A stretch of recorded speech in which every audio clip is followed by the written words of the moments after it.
공동서신에 대해서 조금 오늘은 이야기를 나누고 간단하게 베드로전서의 가장 중요한 핵심 메시지를 좀 살펴보려고 합니다. 이제 베드로전서는 그러니까 신약 성경은 뭐 복음서와 이제 역사서에 해당하는 사도행전 그리고 서신서들 쭉 이어지고 그다음에 뭐 예언서로 분류되기도 하는 요한계시록, 이것도 이제 편지의 일종이긴 한데요. 이렇게 구분이 되는데 서신서 안에는 크게 둘로 나눈다면 또 여러 가지 분류 방법이 있지만 바울 서신과 공동서신이 있습니다. 그런데 주로 우리가 많이 설교를 듣고 이제 한국교회가 많이 강조하는 것은 바울 서신이죠.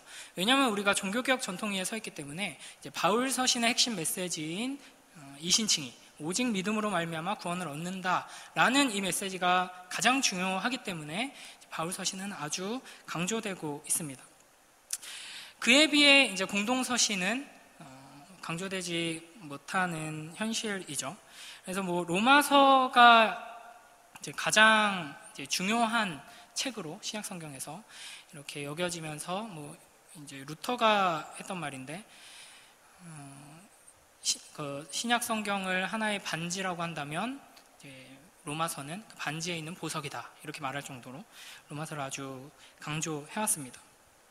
그런데 이제 최근의 신학자들은 이제 공동 서신에 대해서 아주 강조하는 추세입니다. 그래서 이제 우리나라의 여러 신학교 교수님들을 가르치신 이제 하워드 마샬이라는 신학자가 이렇게 말했습니다. 이제 나한테 신약 성경 27권 중에서 교회를 위해서 단 한 권을 선택하라고 한다면 나는 뭘 선택했을까요? 베드로 전서를 선택할 것이다. 이렇게 말했습니다. 그래서 이제 이신칭의 교리와 바울 서신, 바울의 신학에 치중되어 있던 그러한 틀로 성경을 보는 데만 치중했던 우리가 이제는 공동 서신을 통해서 풍성한 신앙의 균형을 좀 잡을 필요가 있다 하는 것이죠. 그러니까 이런 한계들이 종교개혁자들한테 많이 드러나는데 이제 루터도 이제 이 야고보서를 지푸라기 서신이라고 불렀었죠. 그러니까 이제 로마서, 갈라디아서 이런 이신칭의를 강조하다 보니까 이제 불균형이 생겨서 성경은 균형 잡힌 신학으로 우리에게 풍성하게 전해주고 있는데 우리 입장에서 한쪽만 강조하다 보니까 이쪽이 잘 이해가 안 되고 이건 오히려 내가 여기 강조하는 것을 방해하는 메시지처럼 들리게 만드는 것이죠. 그래서 사실은 이 한국교회의 여러 가지 약점들 중에 이제 가장 중요한 약점 중 하나가 바로 이 지점입니다. 이신칭의를 강조하다 보니까 이신칭의를 강조하는 것 자체가 나쁜 것은 아니지만 마땅히 강조해야 하지만 균형을 잃고 그것만 강조하다 보니까 이 성화에 대해서 이제 약해지고 우리가 하나님 나라 백성으로 살아가는 것, 거룩한 삶으로 나아가는 것, 이 세상 속에서 하나님 백성으로 살아가는 것에 대해서 이제 놓치고 그게 연약해지는 것이죠.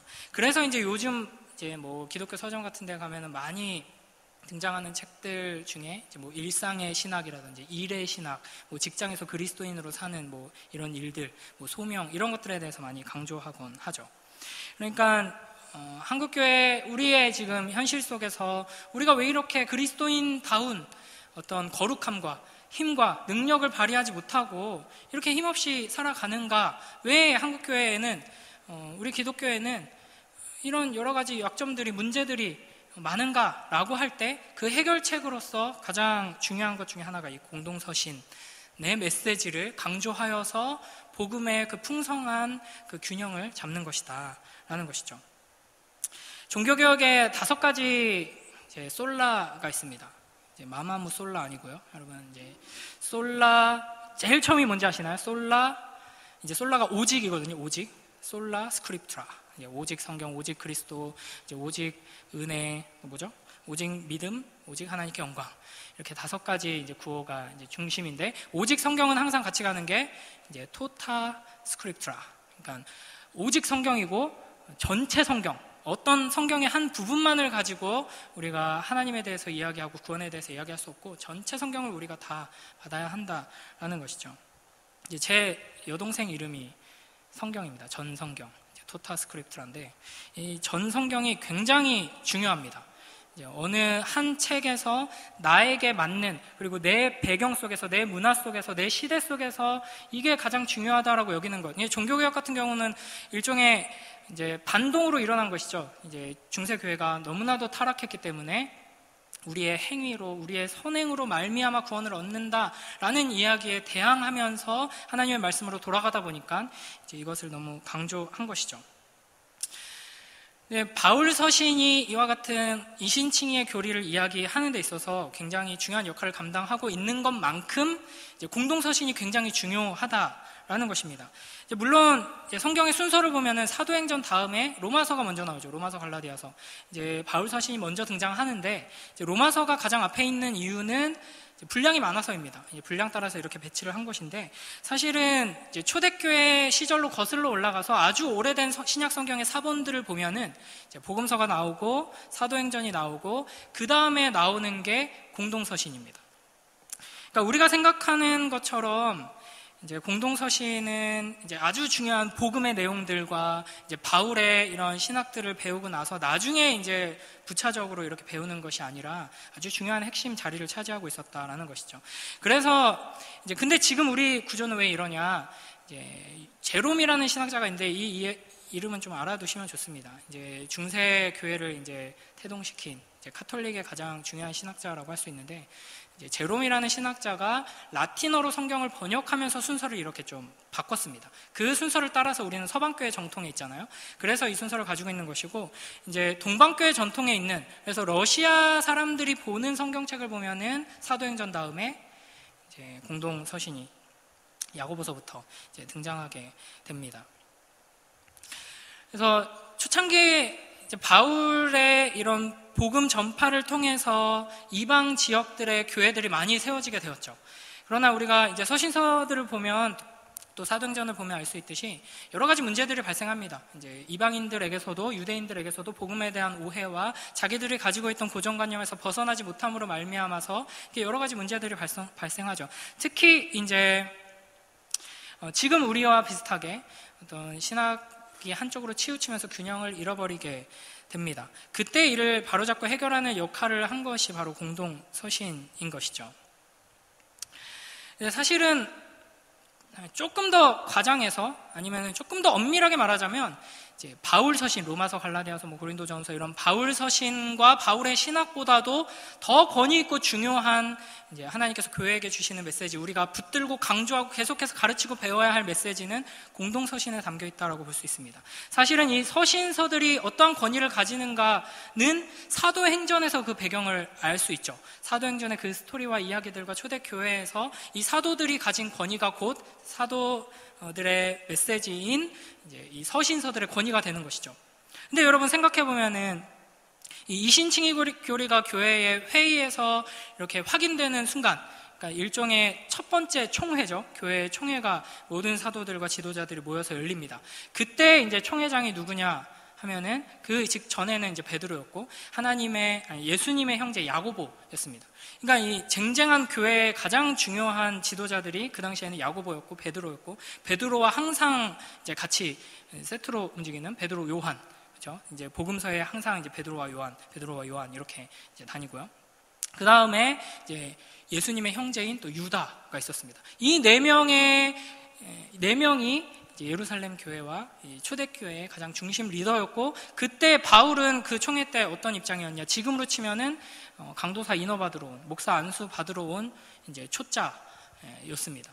그러니까 이제 그런 맥락에서 누구의 말씀이 가장 더 권위 있는 말씀으로서, 이제 사실 모든 서신서들이 다 동등한 권위를 가지고 있지만, 이제 조금 더 따져보자고 한다면, 이제 이 베드로와 이제 야고보와 요한과 유다를 통해서 하나님께서 우리에게 주신 이 공동서신의 권위가 아주 크다라는 것을 생각할 수 있습니다. 실제로 이제 사도행전에서 베드로가 이제 설교하는 내용들을 보면은 이 핵심 메시지와 이야기하는 이런 구조 같은 것들이 이 베드로 전후서에서 잘 드러나고 있습니다.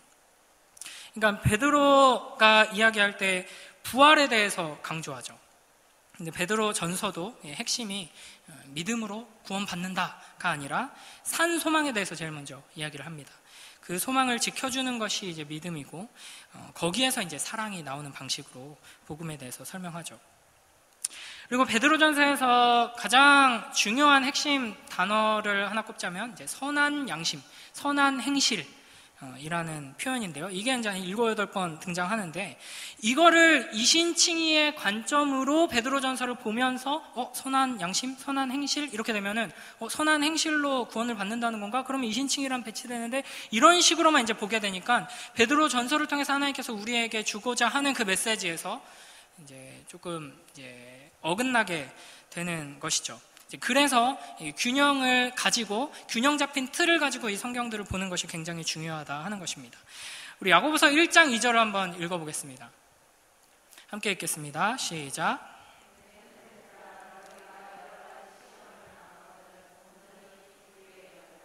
아멘. 야고보서 1장 2절이 전체 공동서신의 서론이라고 할 수 있습니다. 이게 오늘 제가 정한 설교 제목인데요.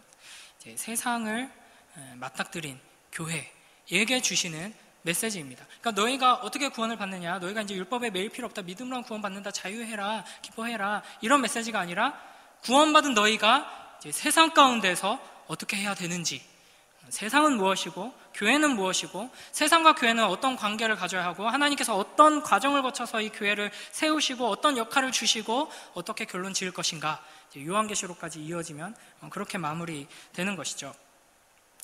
그래서 야고보서의 전체 주제를 이야기한다면 하나님과 세상 사이에서 갈등하는 교회가 핵심 주제입니다. 그래서 두 마음을 품지 말아라 라고 야고보 사도가 계속 이야기하죠. 그러니까 하나님도 가지고 싶고 세상도 가지고 싶고 이렇게 두 마음을 품고서는 너희가 하나님의 자녀로서, 교회로서 설 수 없다라는 것입니다. 그 다음에 이제 베드로 전서가 세상 속의 교회에 대해서 이야기합니다. 지금 우리의 상황과 아주 긴밀하게 연결되어 있는 이 세상 속에서 교회가 어떻게 살아야 하나, 나그네로서 어떻게 걸어가야 하나. 그리고 나서 베드로 후서에서는, 베드로 전서가 세상 속의 교회였죠. 베드로 후서는 교회 속의 세상, 이제 거짓 선지자들에 대한 이야기가 계속해서 이제 강조되고 있습니다. 그리고 나서 요한서신을 통해서 세상을 이기는 교회에 대해 이야기합니다. 사랑이죠. 그 다음에 유다서에서는 세상에서 자신을 지키는 교회, 그리고 마지막 요한계시록에서 세상을 이긴 교회를 우리에게 보여주십니다. 그러니까 이제 앞에 이런 흐름들과 맥락들을 가지고 이제 요한계시록을 보면은 세상에서 지는 것처럼 보입니다. 그러나 기뻐하라, 인내하라, 두려워하지 말고 소망을 놓치지 말아라. 너희는 이미 승리했다. 그렇기 때문에 우리의 판단으로는 교회가 이 세상에서 지고 있어요. 엉망진창이 되고 있고 무너지고 있지만 그게 아니다. 기뻐하라 라는 메시지를 이 공동서신을 통해서 우리에게 주시는 것입니다.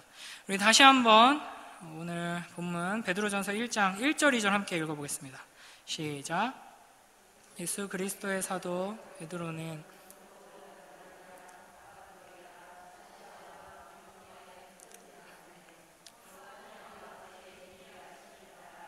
성령이 거룩하게 하심으로 순종함과 예수 그리스도의 피부림을 얻기 위하여 택하심을 받은 자들에게 편지하노니 은혜와 평강이 너희에게 더욱 많을지어다. 아멘.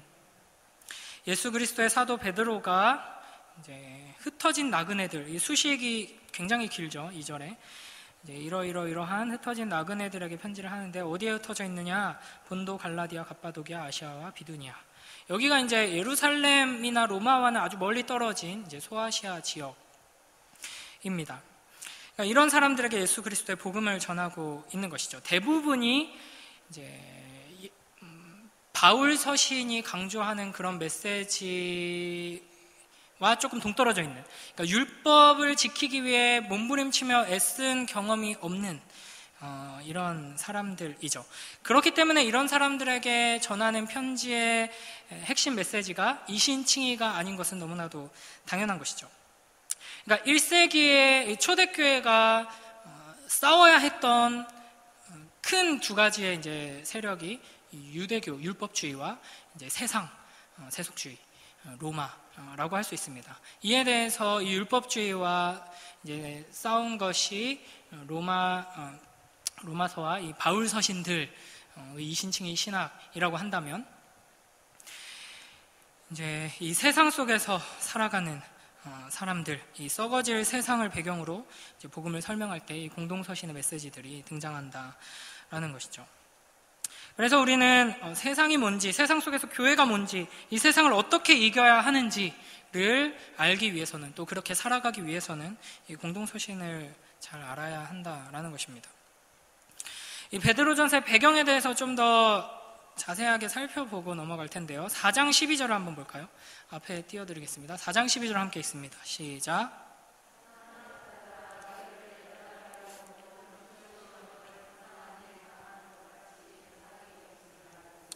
아멘. 이것만 보면은 불시험, 이러니까 굉장히 무시무시한 시험, 핍박, 고난이 오는 것을 배경으로 한 것처럼 느껴질 수가 있죠.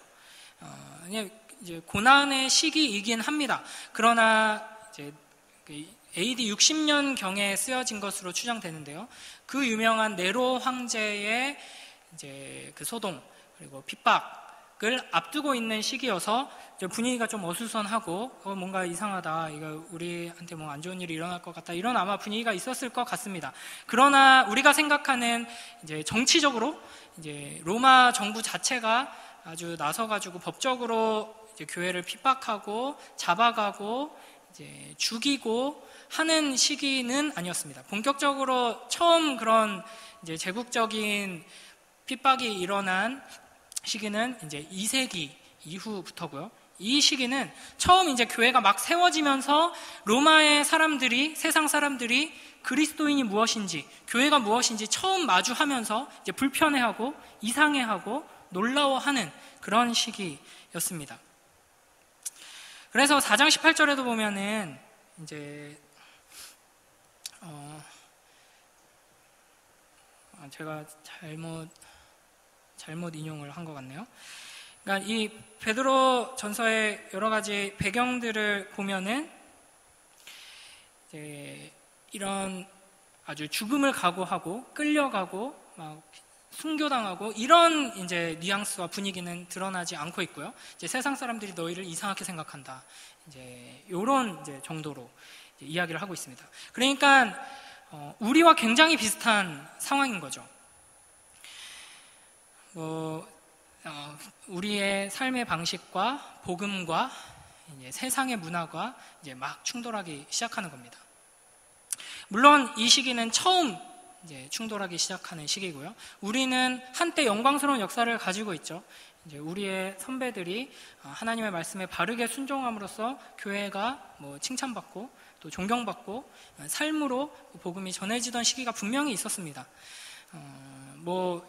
옛날 몇 년도인지 잘 모르겠지만 그 일본의 뭐 기독교 역사 뭐 이런 거 이야기 들어보면은 70년대인가 그때는 그때도 소수였고 지금도 극소수지만 그리스도인들이 이제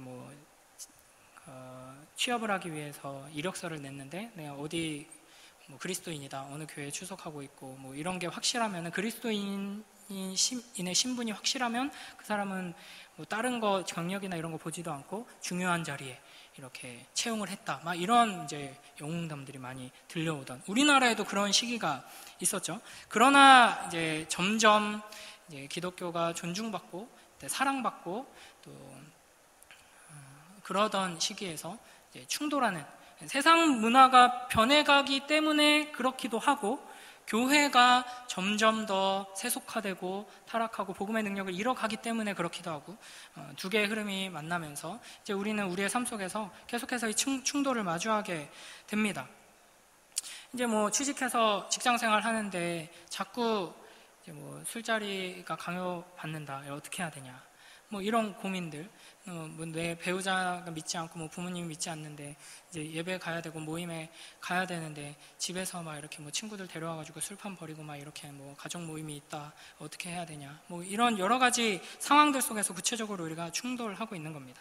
그러니까 이 베드로전서의 배경은 뭐 중국이나 뭐 북한이나 뭐 무슬림 국가들 속에서 어마어마한 박해와 핍박 가운데 있는 상황 속에서 우리가 교회로서 이 세상을 어떻게 대하고 살아갈 것인가에 대한 메시지라기보다는 이제 우리에게 더 적실한 메시지라는 것이죠. 이제 초대교회 같은 경우는 굉장히 많은 오해를 받았습니다. 무신론자들이라고 불렸죠. 그 당시에는 수많은 신들을 섬기고 이제 뭐 다양한 활동들에서 이제 그 신전에서 신들에게 제사를 지내는 것이 연관되어 있었습니다. 그래서 고린도전서에서도 보면 시장에 등장하는 대부분의 고기들이 신전에서 한번 제사로 드려지고 나오는 거기 때문에 이걸 어떻게 해야 되냐 이런 이제 문제가 있을 정도로. 그런데 그런 걸 다 거부하고 이제 절하지 않고 의지하지 않고 이런 견고한 우상 숭배의 공동체의 이 카르텔 안에 이제 들어가지 않은 그리스도인들을 향해서 저 사람들은 신은 믿지 않는다, 무신론자다 이렇게 했고요. 또 가장 이제 끔찍했던 오해가 저들은 식인종이다 라는 오해를 초대교회가 많이 받았죠. 이제 로마 문화와 역사들을 이제 살펴보면 뭐 제가 뭐 많이 공부한 건 아니지만 굉장히 끔찍합니다. 뭐 장애인이 태어나거나 여자아이가 태어나거나 하면 그냥 동네 쓰레기장에 이제 버리는 것이 비일비재하고 뭐 노예나 뭐 범죄자나 뭐 고통당하는 사람들 중에 이제 길거리에 그냥 쓰러져서 죽어가는데 그냥 아무도 돌보지 않고 몇 날 며칠 시름시름 앓다가 이제 죽어가는 이런 사람들이 많았는데 이제 그리스도인들은 자꾸만 쓰레기통에 버린 이제 여자 아기를, 장애가 있는 아기를 그냥 데리고 집으로 들어가는 거죠. 저 사람 로마 사람들 입장에서 이해가 안 되는 거예요. 저거 뭐 하는 행동이지? 왜 그러지? 자기들 입장에서는 시기난다고 밖에 생각을 못한 거죠. 너네들 맨날 모여서 뭐 하냐 그랬더니 예수님의 살과 피를 마신다. 애기들을 먹는구나. 뭐 이렇게 오해를 했던 거죠. 아주 끔찍한 오해입니다. 그래서 이제 정말 이상한 사람들이 나타나기 시작했구나 라고 생각을 했는데 막상 또 같이 일하고 같이 이웃으로 지내다 보면 너무 이상하고 이해할 수 없는 것 투성인데 놀라운 면들이 발견되게 되죠. 그리고 이제 야비하고 거짓말 일삼는 저놈들보다 저 예수 믿는다는 사람들하고 기독교인들이라는 사람들하고 일해보니까 훨씬 더 나한테 이득인 거죠. 정직하고 성실하고 기꺼이 자신을 희생하면서 남의 유익을 구하는 사람들인 겁니다. 그래서 평가가 점점 엇갈리게 되죠. 이런 이제 측면에서 이제 교회는 이제 고난을 향하여서 나아가고 있었습니다. 그런 점에서 우리한테 매우 적실하지만 또 한편으로는 좀 다르죠. 우리에 대한 세상의 반응, 지금 현재 우리들에 대한 이 사회의 반응은 우리가 굉장히 신실하고 거룩하게 살기 때문에 그들의 악함에 비해서 우리가 너무나도 이상하게 보이는 것이라고 자신 있게 말할 수 있는 분 계신가요? 그렇지 않죠. 이 사회 대부분의 사람들은 기독교가 주로 뭘 이야기하는지 알고 있습니다. 예수님이 뭘 가르치셨고 무엇을 말씀하셨고 이제 목사라는 작자들이 주일마다 뭐 수요일마다 나와서 뭘 얘기하는지 알고 있습니다. 십자가, 복음, 사랑, 예수 그리스도의 그 희생, 부활 알고 있습니다.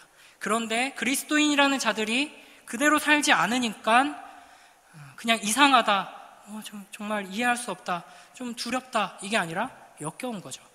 우리는 지금 우리를 통해서 예수 그리스도가 그리고 복음이 역겹게 만들어지는 현실 가운데 처해 있는 것입니다. 그래서 이 교회라는 집단이 바이러스가 많은 사람들을 공격해서 많은 사람들이 고생하고 있는 현실 속에서 가장 먼저 사라지고 모임을 중단해야 할 아무 쓸모없는 집단으로 여겨지는 것이죠.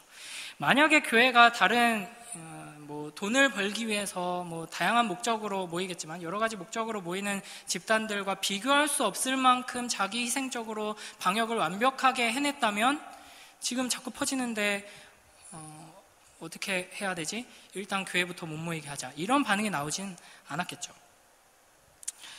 그러니까 뭐 이런 이야기 너무나도 많이 듣게 됩니다. 당장 저희 장인어른도 사업하시면서 많은 이제 사기를 당하셨는데 4-5번이라고 제가 기억하는데 그 모든 사람들이 장로였습니다. 목사가 없어서 참 다행인데, 제가 뭐 주변에서 듣는 얘기로는 이제 뭐 목사건 장로건 뭐 사업을 하고 뭐 돈 문제로 사기를 치고 이상한 짓을 하는 사람들의 얘기가 안 듣고 싶은데 너무나도 많이 들려옵니다. 그러니까 사업을 하면서, 직장 생활을 하면서, 사회 생활을 하면서 이 세상 사람들보다도 더 이기적이고 야비하고 불법을 저지르면서 이렇게 살아가기 때문에, 심지어는 교회가 하나님 나라를 위해서 무언가를 한다면서도 이 세상 법을 어기고 막 이상한 짓들을 하죠. 그러니까 한때는 교회가 이 세상의 소금이 되고 빛이 되고 존경받고 이 세상의 윤리와 도덕을 선도하는 역할을 했지만, 지금은 오히려 골칫덩어리가 된 것입니다. 4장 4절을 한번 볼까요? 함께 읽겠습니다. 시작.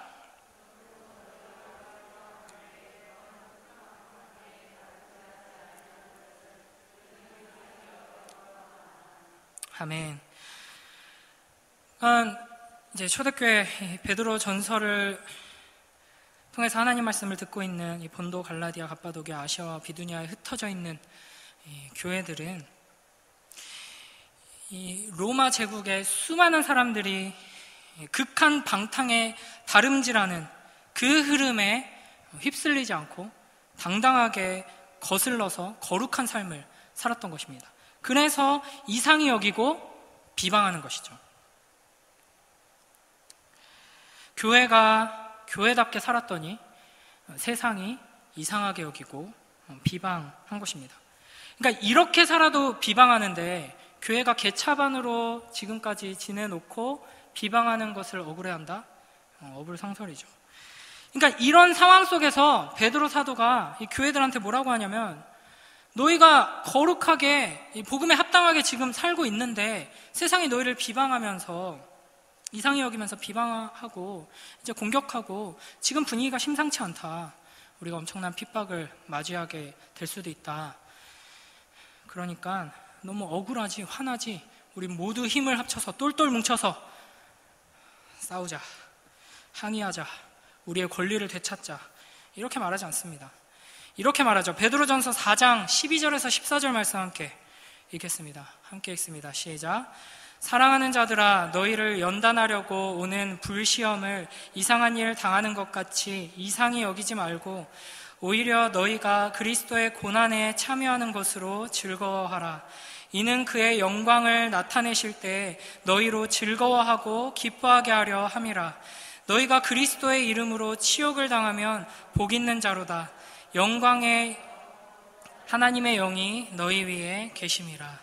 아멘. 나중에 이 본문 이제 차례가 되면은 좀 더 자세하게 다루겠지만, 기본적으로 우리가 이런 억울한 이제 처분을 받으면은 본능적으로 반응하게 되는, 이 세상의 모든 사람들이 그렇게 마땅히 반응하게 되는 그 반응과 정반대되는 반응을 우리에게 요구하고 있습니다. 이상하게 여길 수밖에 없죠. 이상하죠. 이게 무슨 일이에요? 우리가 하나님 말씀에 순종했는데, 하나님 말씀대로 살고 있는데 왜 우리가 이런 취급을 받아요? 근데 억울해하지 말고, 항의하지 말고 뭐 하라고 하냐면 즐거워하라고 합니다. 지금 너희가 받는 고난은 뭐냐면 예수 그리스도의 고난에 동참하고 있는 것이다. 너희는 예수 그리스도의 몸된 교회다. 그렇기 때문에 예수 그리스도께서 가신 그 십자가의 길을 너희는 가고 있는 것이다. 이상하게 여기지 마라. 예수님께서 지금 만약에 여기서 이상하게 여기잖아요. 그럼 뭐냐면은 베드로랑 똑같이 되는 거예요. 이전의 베드로처럼. 예수님 왜 십자가를 지려고 하세요? 너무 이상한데요? 그러면 안 됩니다! 라고 항의하는 베드로처럼, 지금 베드로가 말하는 거잖아요. 나처럼 그렇게 항의하지 말아라. 감히 우리 예수님을 잡으러 왔어? 칼을 들고 휘두른 나처럼 그렇게 하지 말아라. 이상하게 여기지 말고 영광스럽게 여겨라. 너희는 이미 예수 그리스도의 십자가뿐 아니라 부활을 받기 때문에 이미 승천하셔서 우리를 통치하고 다스리시는 영광의 주 예수 그리스도를 보고 있기 때문에 이상하게 여기지 말고 제발 좀 영광으로 여겨라. 기뻐하라.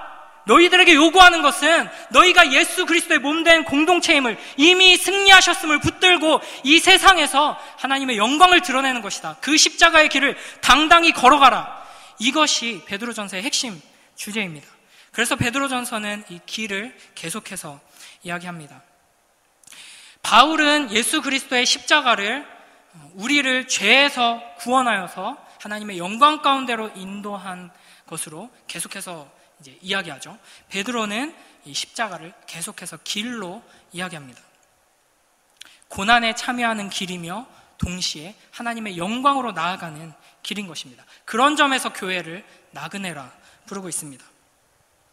그러면서 베드로 사도가 한 가지 또 지적하는 것은 2장 20절이나 4장 15절 여러 군데에서 이런 이유 아니고 너희가 하나님의 말씀에 순종하여서 그리스도인답게 살아가면서 비방받는 것 말고 너희가 헛짓거리해서 잘못해서 세상이랑 똑같이 살아서 범죄를 저질러서 비방받지 않도록 주의해라 라고 이야기합니다. 저들이 마땅히 이렇게 해야 한다, 선하다. 그러니까 아무리 타락한 로마여도, 아무리 타락한 사회여도 어느 정도의 도덕과 윤리는 있거든요. 그 사회를 유지하기 위해서 정해진 법이 있죠. 그 법의 테두리 안에서, 그 윤리의 그 기준 안에서 너희가 어긋나서 그것 때문에 비방받지 않게 주의해라 라는 것입니다. 이것이 굉장히 중요한 기준입니다. 그러니까 우리가 선을 행함에도 불구하고 세상이 비방하고 공격할 때, 우리가 고난과 핍박 가운데 처할 때에도 즐거워하고 기뻐하며 영광으로 여기면서 십자가의 길을 걸어가라고 하는데, 지금 우리의 현실은 우리가 잘못해서, 우리가 실수해서, 우리가 부족해서, 우리가 교회답게 살지 못해서 비방하는데도 그걸 제대로 견뎌내지 못하고 있는 것이죠. 2장 15절을 보면요, 베드로전서 2장 15절에 곧 선행으로 어리석은 사람들의 무식한 말을 막으시는 것이라. 무식한 말을 계속합니다. 세상은 헛짓거리를 계속하고요, 교회를 공격합니다. 무너뜨리려고 합니다. 하나님을 비방하고 우리를 비방합니다. 근데 그들을 어떻게 막을 것인가? 우리의 선행으로 하나님께서는 그들의 입을 막으십니다. 또 3장 16절에 함께 읽습니다. 시작.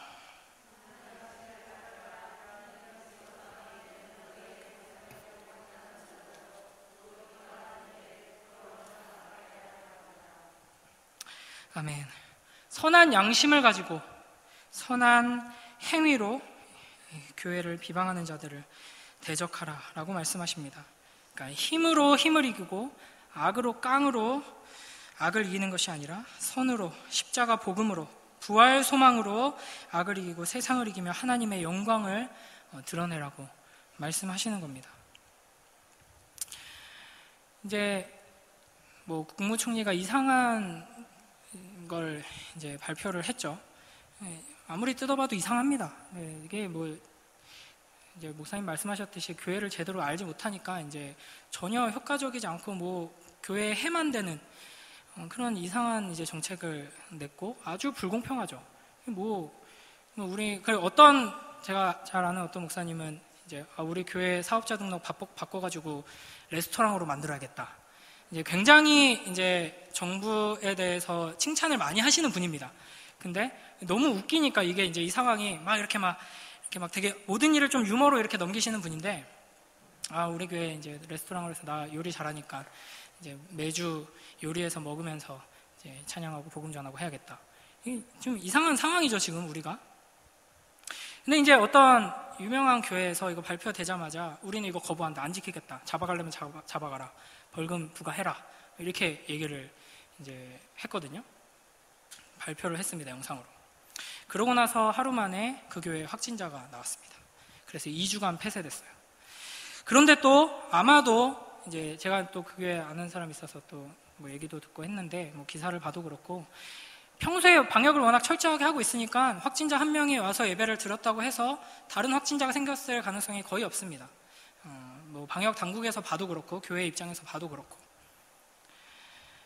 그러니까 만약에 정부에서 이상한 자꾸 발표를 하고 헛발질을 하죠. 우리 입장에서 보면은 그때 그냥 조용히 있고 좀 젠틀하게 품위를 지키면서 이런 점이 잘못됐다라고 이야기하고 가만히 있다가 확진자가 났는데 전수조사 했더니 아무도 전파된 사람이 없네.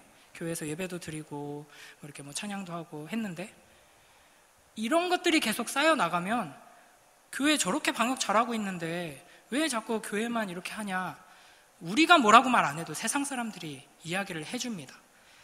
그러니까 현실적으로 이렇게 하면 이렇게 된다, 단순히 이 얘기를 하는 게 아니라 하나님께서 교회의 영광을 드러내시는 방식이 바로 이런 방식이라는 겁니다. 우리가 무언가 핍박을 당하고 악한 세력에 의해서 짓밟힐 때 우리가 진정 그리스도인답게 교회답게 바르게 세워져 있다면 믿지 않는 우리의 이웃들이 두 팔 걷고 나서서 내가 저 사람들 믿는 거 전혀 믿지 않고 이해 안 되고 동의하지 않지만 장유호 산낙교회 그렇게 함부로 욕하고 그럴 게 아니다. 장유호 산낙교회가 있기 때문에 우리 지역 가운데 얼마나 많은 좋은 일들이 있었는데 당신들 뭘 한다고 그렇게 함부로 이야기하냐 라고 이야기하는 것을 통해서 하나님의 영광이 드러나게 되는 것입니다. 하나님께서는 결코 너희는 이제 하나님 나라 백성이니까 이 땅에서 뭐 어떻게 되고 뭐 신경 쓰지 말고, 이 세상 법이 어떻고 사람들 시선이 어떻고 신경 쓰지 말고 그냥 이제 너희 할 일만 해라, 이렇게 말씀하시지 않습니다. 세상 속에서 세상을 마주하고 세상을 향하여서 하나님의 말씀을 선포하고 살아내는 교회로서 우리를 부르고 계십니다. 그래서 베드로전서를 이제 쭉 읽다 보면은 탁탁 걸리는 이제 말씀들이 굉장히 계속 등장합니다. 뭐 악한 주인에게도 순종하라 라고 이야기하고, 남편들에게 순종하라, 믿지 않는 남편에게도 순종하라, 이렇게 이야기합니다. 근데 이런 요구가 바로 이 교회에게 요구하시는 그리스도인다운 삶의 태도라는 것을 우리가 잊지 말아야 할 것입니다. 우리가 순종할 때, 또 고난받을 때, 이 십자가의 길을 걸어갈 때 하나님께서 우리의 이러한 순종을 통해서 영광 받으시고, 또 이 길이 바로 우리가 그 영광을 향해서 나아가는 길임을 기억하며 이 복된 길을 묵묵히 걸어가는 우리 모두가 되길 주님의 이름으로 축원합니다. 오늘 본문의 말씀대로 하나님 아버지의 미리 아심을 따라 성령이 거룩하게 하심으로 순종함과 예수 그리스도의 피뿌림을 얻기 위하여 택하심을 받은 흩어진 나그네답게 살아가는 우리 모두가 되길 주님의 이름으로 축원합니다. 이 시간 우리 함께 기도했으면 좋겠습니다. 우리 먼저 회개하며 나아가도록 하겠습니다. 저도 우리 모두가 다 마찬가지로 이 상황들이 너무나도 답답하고 좀 속상하죠. 다행히 우리 교회는 목사님도 말씀하셨지만 이미 소그룹 안 하고 있기 때문에 상관없는데, 작은 교회들은 진짜 완전 그냥 교회 그냥 무너져라 이거거든요. 모이지 말아라. 그냥 예배 자체가 소그룹인 교회들은 어쩌라고요. 그리고 소그룹 중심으로 모든 것이 움직이는 교회도, 우리 교회도 물론 그렇지만 완전 그 중심으로 움직이는 교회들은 직격탄을 맞은 겁니다. 완전 이제 해롱해롱 하면서 지금 이제 사경을 헤매고 있습니다. 정말 심각한 상황입니다. 그런데 누굴 탓하겠습니까, 이걸? 목사들이 잘못 가르쳤고, 우리의 선배들이 목숨 걸고 십자가의 길을 걸어갔었는데, 우리는 그 십자가 팔아서 집 사고, 땅 사고, 좋은 데 취직하고, 좋은 학교 가고, 여기에 목매다가 지금 이 지경이 된 것이죠. 우리가 먼저 회개했으면 좋겠습니다. 주님, 우리가 예수 그리스도의 그 십자가의 길을 묵묵히 영광스럽게 여기며 걸어가지 못했던 것, 주님 회개합니다. 우리로부터, 장유 호산나교회로부터 칭찬받는 교회 되게 하여 주시옵소서. 선으로 악을 이기는 교회 되게 하여 주시옵소서. 우리가 싸워야 할 영적 싸움의 본질은 내 악한 본성대로, 부활 이전에 베드로가 그랬듯이 내 악한 본성대로 이 세상에 반응하게 만드는 내 안의 죄와의 싸움입니다. 나그네가 아니라 어떻게든 이 땅의 사람으로 살려고 몸부림치는 내 안의 본성, 조금이라도 편안하게 살고 조금이라도 윤택한 노후를 누리면서 이 땅의 사람으로 살고자 몸부림치는 그 내 안의 어리석은 본성과 싸우는 싸움이 우리에게 주어진 영적 싸움의 본질입니다. 그리고 이 싸움은 모호하게 우리 마음 안에서만 일어나는 것이 아니라 세상이 무엇인지, 교회가 무엇인지, 그리스도인이 누구인지, 이 세상 속에서 그리스도인이 어떻게 살아야 하는지에 대한 이 성경의 구체적인 가르침을 따라서 순종해 나아가는 싸움입니다. 이 영적 전투에서 하나님의 말씀을 붙들고 승리하게 하여 주시옵소서. 주님, 우리 교회가 진정으로 하나님의 영광을 드러내는 교회가 되게 하여 주시옵소서. 나의 삶이, 우리의 가정이 하나님의 영광을 드러내는 나그네와 같은 삶을 살아가는 아버지 하나님, 주님의 백성 되게 하여 주시옵소서. 이 시간 함께 기도하며 나아가도록 하겠습니다.